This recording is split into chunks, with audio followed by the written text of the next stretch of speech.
Umani ng matinding reaksyon mula sa mga kilalang personalidad sa politika, showbiz at media ang umano'y insidente ng putukan sa loob ng Senado. Habang nagpapatuloy ang investigasyon, sunod-sunod ding naglabas ng saloobin ang ilang public figures tungkol sa gumulantang na pangyayari. The Philippine Showbiz List presents reaksyon ng mga personalidad sa shooting incident sa Senado. Agot Isidro.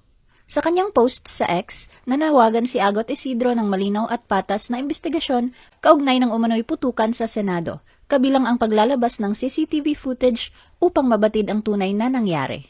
Kwinestyon din niya kung sino ang responsable sa pagpapaputok ng armas at kung may iba pang taong sangkot sa insidente.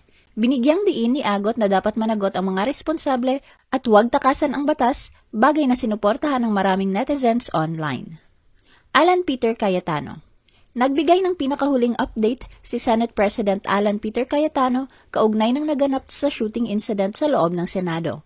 Ayon kay Alan, nagpapasalamat siya na walang nasaktan sa insidente at ligtas ang lahat ng nasa loob ng gusali.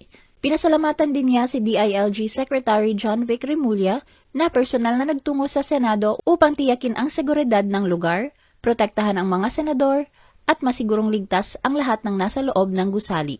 Dagdag pa ni Alan, nasa isang malalim at patas na investigasyon upang matukoy kung sino ang nasa likod ng umano'y pag-atake. Binigyang diin din niya na hindi lamang simpleng gusali ang Senado, kundi simbolo ng demokrasya ng bansa.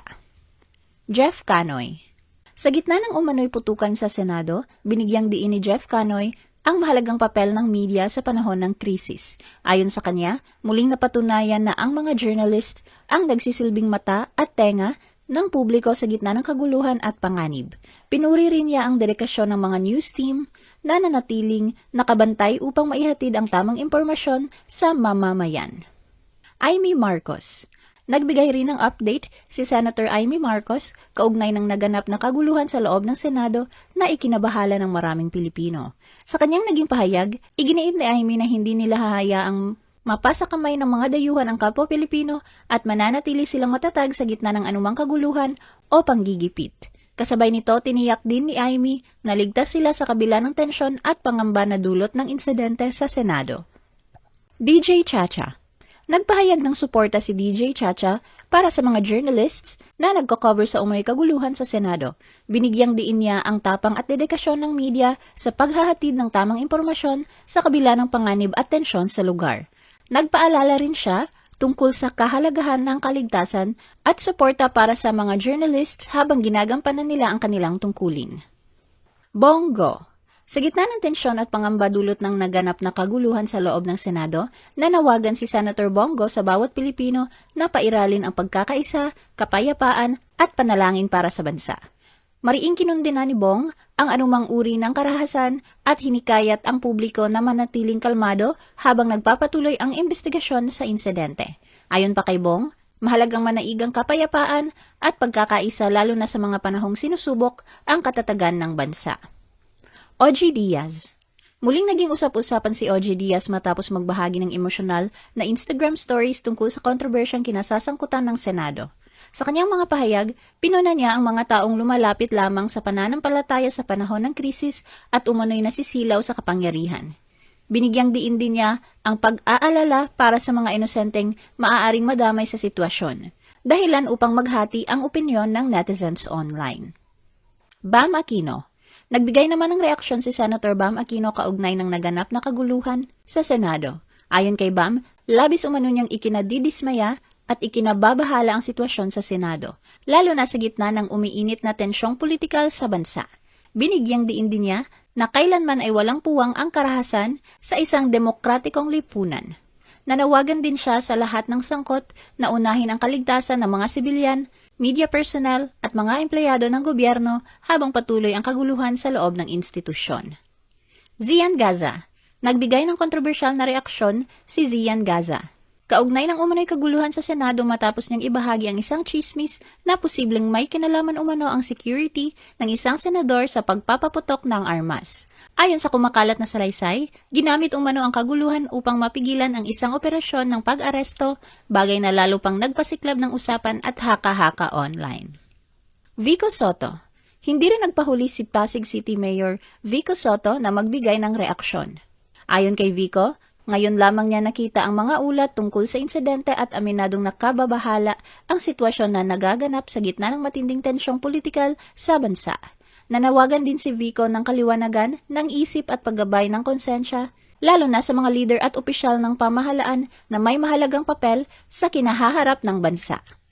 Bianca Gonzalez. Isa si Bianca Gonzalez sa mga unang nagpahayag ng suporta para sa mga journalists na nasa gitna ng umano'y kaguluhan sa Senado.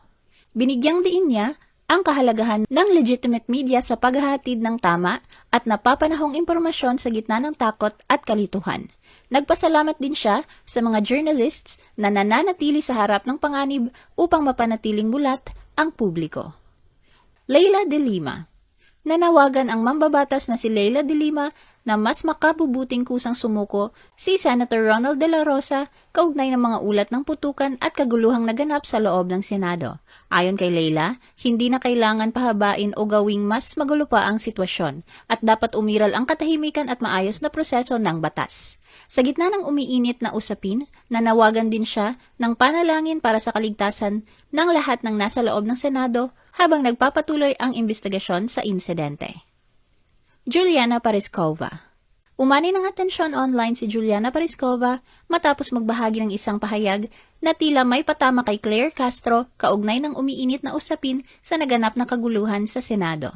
Sa kanyang post, nagbigay siya ng obserbasyon na tumutukoy sa presensya ng Pangulo sa gitna ng insidente at iginiit na wala ito sa lugar ng kaguluhan dahil abala umano ito sa trabaho, dahilan para idiin ang mga Duterte ang may kagagawan sa nangyaring gulo. Pia Cayetano.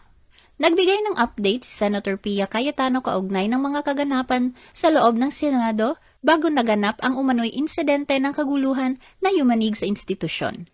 Ayon kay Pia, nasa isang caucus ang mga miyembro ng Senado noong mga oras na iyon kung saan tinalakay ang usapin hinggil sa committee chairmanship at ang articles of impeachment laban kay Vice President Sara Duterte bago pa man naganap ang insidente.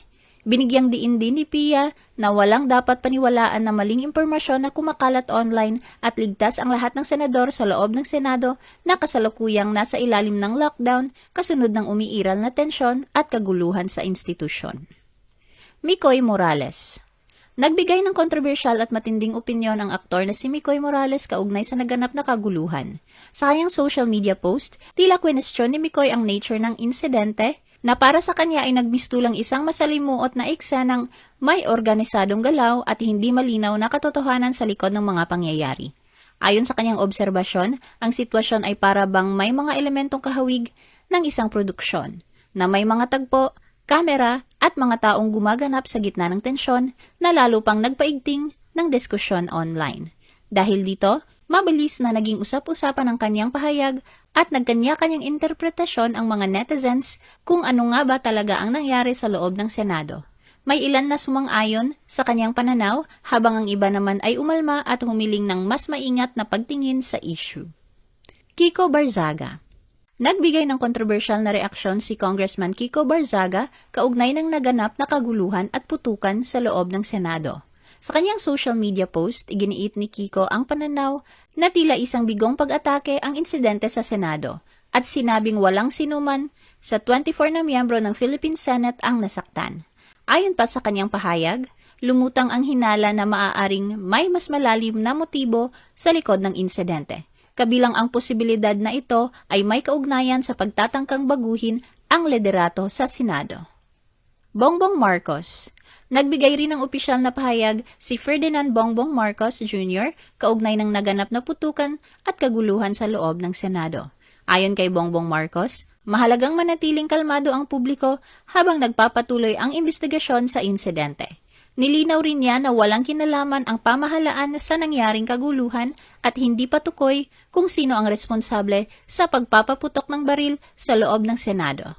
Sinabi rin ni Bongbong na napagkasunduan nila ni Alan Cayetano na unahing pakalmahin ang sitwasyon upang maiwasan ang paglala ng tensyon habang inaalam pa ng mga otoridad ang tunay na pinagmulan ng insidente. Patuloy namang nagsasagawa ng masusing investigasyon ang mga kinauukulan matapos magdulot ng pangamba ang nangyaring putukan. lalo na sa usapin ng seguridad at umiinit na tensyong pampolitika sa bansa. Ano ang masasabi mo sa video na ito? Mag-like o mag-react at huwag mahiyang mag-comment. For our YouTube viewers, huwag kalimutan mag-subscribe at i-hit ang notification button. At para sa aming Facebook viewers, mag-like at follow sa aming Facebook page para updated ka sa mga showbiz chika. Thanks for watching!